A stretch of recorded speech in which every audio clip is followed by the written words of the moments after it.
Hey, Aaron here with Superior Singing Method, and this is how to always sing on key.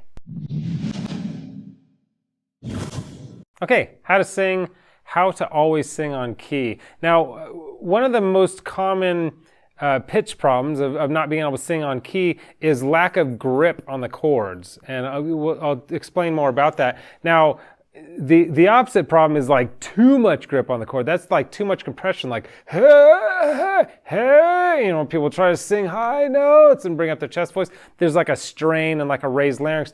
This is actually the opposite because you actually need some compression or there's no sound. And another word for this compression or this grip is actually onset. Because here's the thing, the whole point of singing is to convert air into sound as quickly as possible. And so we actually don't want any air escaping at the beginning of a phrase. I hear it all the time, but when somebody's singing, you'll hear like, hey, you know, just like a little bit of sound escaping. But what that happens is when air escapes at the very, very beginning, it affects the whole phrase. It's hard to stay on key for that entire phrase. And then it's a habit that people can get into and do it on just about every phrase, which can blow the entire song. So of course we don't want that. And there's stylistically, there's the more breathy sounds, like in the 80s, it was a lot of breathy singing. But there's not a lot of that today. And if you want to do it stylistically, that's fine. But that's different than what we're talking about here. I want you to get that grip and get that onset right away so that you can get the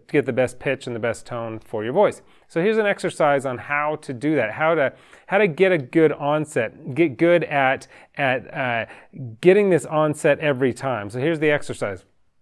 I want you to hold your breath for a second, for a couple seconds. So hold your breath, and then I want you to come right out with an sound, and then ow. I just want you to hit it's mostly the ow, but I want you to hit that right away. It's going to kind of be like a starter block, like a sprinter has that starter block that like launches them, helps them launch forward. That's what this ow is going to be.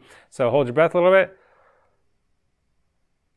Oh. And so I want you to do that like 5 or 10 times, before you get started singing.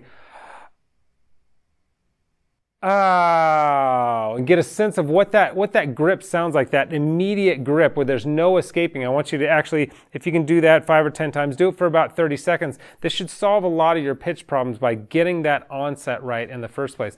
And speaking of which, I actually got you, if you click the link below, I've created this quiz. It's at how to discover your number one singing killer, because I think if you can find what your number one singing killer is, it'll actually help you dramatically improve your singing very quickly, because that number one singing killer is blocking you from a lot of the different techniques and exercises being able to help you, because that one thing's holding you back. Once you bust through that one, it'll help all the other ones take more effect. So if you click that link below, it'll help you find your number one singing killer, but that's not even it.